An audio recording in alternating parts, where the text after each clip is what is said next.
Le CESC est favorable au maintien du dispositif d'incitation fiscale de l'État en Polynésie française. Pour la quasi-totalité des membres du Conseil économique, social et culturel, la défiscalisation doit rester un levier puissant du développement économique et social, en cohérence notamment avec les politiques publiques. Parmi les exemples concrets réalisés, l'agrandissement du parc hôtelier, l'acquisition de cargos mixtes, la création et la rénovation de la flotte aérienne d'ATN ou encore la pose du câble sous-marin Honotua. Pour vous donner une idée, le montant des projets d'investissement agréés était de 58 milliards de francs pacifiques en 2009, 26 milliards 4 en 2010, 27 milliards 100 millions en 2011. Ce sont les derniers chiffres de l'IEOM. Tepuanui Snow, bonsoir. Vous êtes représentant et secrétaire du bureau du CESC. Avec Mélinda Baudin, vous êtes le rapporteur de ce projet d'avis sur la réforme de la défiscalisation. Les représentants de la société civile sont favorables au renouvellement des dispositifs, sauf peut-être Mahinoui Temadi qui n'a pas voté. Vous savez pourquoi? Oui, M. Temadi a évoqué lors de nos commissions en fait qu'il ne comprenait pas pourquoi, avec des montants d'investissement aussi importants, en fait, qu'il y ait pu avoir autant de pertes d'emplois durant ces 3 dernières années. Donc, c'est la raison pour laquelle il s'est abstenu. Je veux dire que c'est assez rare qu'on se retrouve avec un avis qui soit voté à l'unanimité des membres, puisqu'on se retrouve avec les patrons et les syndicats, avec la société civile qui a voté pour ce. Rappelez-nous quels sont les outils de défiscalisation à notre disposition. Eh bien, les outils de défiscalisation, en fait, remontent à une trentaine d'années, hein, puisque ça. Actuellement, depuis 2009, il y a eu une modification au travers de la LODEOM qui vient en fait centraliser, fixer les modalités de la décentralisation sur le logement social et qui vient également fixer les modalités jusqu'à 2017.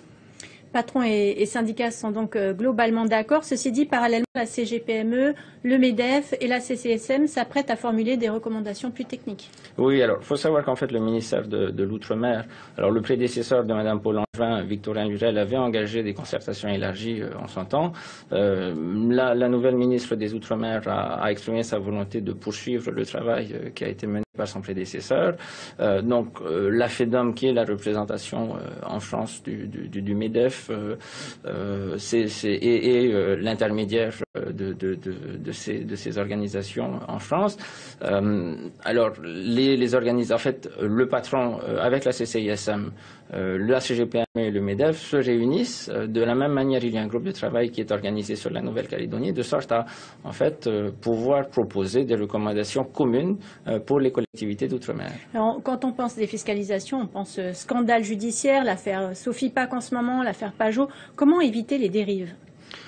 Je préfère ne pas faire de commentaires sur les dérives qui sont constatées. La Cour des comptes l'a déjà dit dans un rapport en 2012. Après, il y a un rapport parlementaire qui suit l'année suivante qui vise à maintenir le dispositif en l'état. Le Premier ministre de l'époque, M. Hérault, avait également manifesté son souhait de ne pas supprimer le dispositif de défiscalisation. Donc je pense que le gouvernement... Vous avez fait des recommandations tout de même? On a fait des recommandations. Alors notamment, nous souhaitons qu'il y ait une meilleure visibilité sur les chiffres au travers d'une transparence et une meilleure coordination entre les services de l'État et du pays.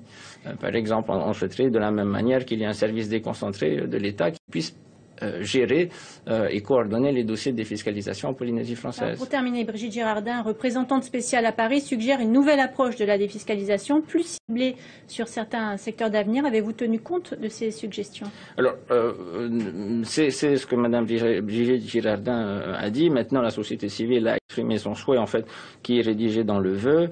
Maintenant, nous allons transmettre notre avis de toute manière aux autorités du pays et aux autorités nationales.